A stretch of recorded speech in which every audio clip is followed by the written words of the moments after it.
আজকের গল্পটি একটি বুদ্ধিমান ছোট পাখির বিজয়ের গল্প। এক ছোট পাখি আর বড় বাজ পাখির মধ্যে একদিন বনে বেশ মজার ঘটনা ঘটে। ছোট পাখিটি ছিল খুবই চালাক আর বুদ্ধি, আর বড় বাজ পাখিটি ছিল শক্তিশালী এবং অহংকারী। একদিন বড় বাজ পাখিটি ছোট পাখিটিকে বলল, এই ক্ষুদ্র পাখি, তুমি এত ছোট আর দুর্বল, তোমাকে আমি যে কোনো সময় ধরে খেয়ে নিতে পারি। ছোট পাখি ভয় পেলেও নিজের বুদ্ধি কাজে লাগিয়ে বলল, বড় ভাই, তুমি যদি সত্যি আমাকে খাওয়ার ইচ্ছা করো তবে নিশ্চয়ই করতে পারো, তবে তোমার মতো এত শক্তিশালী একটি পাখি কেন আমার মতো ছোট্ট একটি পাখিকে আক্রমণ করবে?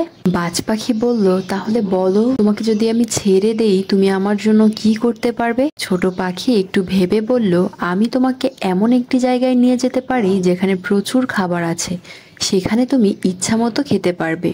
বাজ পাখি এতে বেশ আগ্রহী হয়ে গেল। সে বলল, তাহলে দেখাও সেই জায়গাটা। ছোট পাখি বাজ পাখিটিকে নিয়ে একটি বড় গাছের নিচে গেল। গাছটি ছিল গভীর জলে দাঁড়িয়ে থাকা। পাখিটি বলল, এই গাছের শাখায় প্রচুর পাকা ফল আছে, তুমি যদি গাছের উপরে উঠে যাও তাহলে সহজেই ফলগুলো খেতে পারবে। বাজ পাখি গাছে উঠতে শুরু করলো, কিন্তু গাছের শাখাগুলি খুবই পিচ্ছিল ছিল। বাজ পাখিটি বারবার উঠতে গিয়ে পানিতে পড়ে যাচ্ছিল। এই সুযোগে ছোট পাখি হাসতে হাসতে বলল, বড় ভাই, শক্তি দিয়ে সবকিছু জেতা যায় না, কখনো কখনো বুদ্ধি শক্তিকে পরাজিত করে।